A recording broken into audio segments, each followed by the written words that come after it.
2 அடிக்கு ஒரு பாரு, 2 அடிக்கு பார் போட்டு அதில் அந்த களை மண்டாததுக்கு படுத்தா போடுறோம். படுத்தா போட்டு பைப்பில் குழி போட்டு ஒரு குழிக்கு ஒரு விதை. குழியில் வந்து தொழு உரம், மாட்டு உரம் போடுறோம். ஒரு இதுக்கு 3 கிலோ, ஒரு குழிக்கு 3 கிலோ, 1 கிலோ 3 குழி போட்டு படுத்தா போட்டுருவோம். படுத்தா போட்டு ஓசி போட்டு பட்டன் போட்டுருவோம்.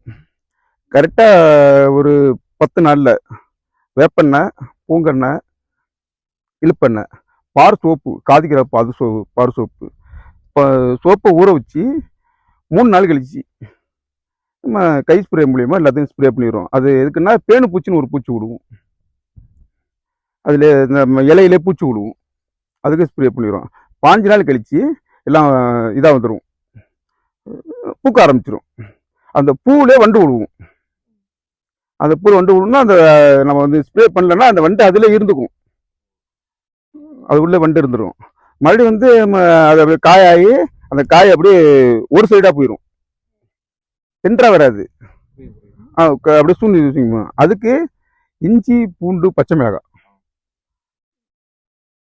அதை 3 நல்லா அரைச்சி அதே மாதிரி 3 நாள் ஊற வச்சு ஒரு ஸ்ப்ரே, அந்த இது காலியாயிரும், பூச்சி காலியாயிரும். அதுக்கப்புறம் பால் பிடிக்கும். பால் பிடிக்கிறதுக்கு ஒரு ஏக்கர்னா 3 லிட்டர் தயிர், 3 லிட்டரு தேங்காய் பால் அதை அதே மாதிரி அரைச்சி ஊற வச்சு 3 நாள் ஸ்ப்ரே பண்ணுறோம். அப்போ காய் அதுக்கப்புறம் பிஞ்சு போட்டுருவோம். தண்ணி வந்து குழியில நிற்கக்கூடாது, ஈரம் மட்டும் இருக்கணும். ஈரம் இல்லாமல் தண்ணி மட்டும் விட்டோம்னா நார்மலாக காய் வந்துடும். கரெக்டாக 45 நாளில் ஒரு இதை அறுவடை பண்ணலாம். அது வந்து உரம் வச்சோம்னா 45 நாளில் காய் நல்லா பெருசாக, யூரியா பொட்டாசு கொஞ்சம் காய் பெருசாக வரும். இதில் நம்ம உரம் வந்து இயற்கையாக பண்ணுறதுனால சென்று நம்ம வந்து பூச்சிக்கு மட்டும் தான் சொல்லி சென்று உரம் வேணும். அந்த உரம் வந்து வளர்ற வரைக்கும் தான் இருக்குது, தொழு உரம். அதுக்கு அந்த உரத்துக்கு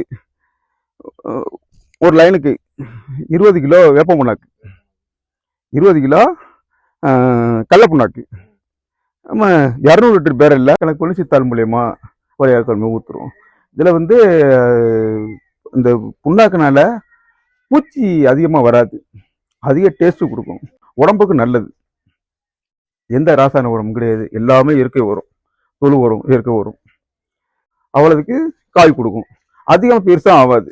8 கிலோ 9 கிலோ நார்மல் காய். ஒரு வந்து ஒரு விதைக்கு ஒரு காய் எதிர்பார்ப்பாங்க, நாங்கள் அப்படி எதிர்பார்க்கல. ஒரு குழிக்கு 3 குழி போட்டிருக்கோமா, 3 குழியில் ஒரு குழிக்கு நார்மலான காய் 2 காய் 3 காய் எதிர்பார்த்துருக்கோம். அதே மாதிரி விளைஞ்சிருக்கு காய் தான் இது. 45 கரெக்டாக 45 நாள் அறுவடை ஆயிரும். அதுக்கு மேலே வர காய் சின்னதாக வரும். எல்லாமே ஃபுல்லாக டேஸ்ட், நல்ல டேஸ்டாக இருக்கும்.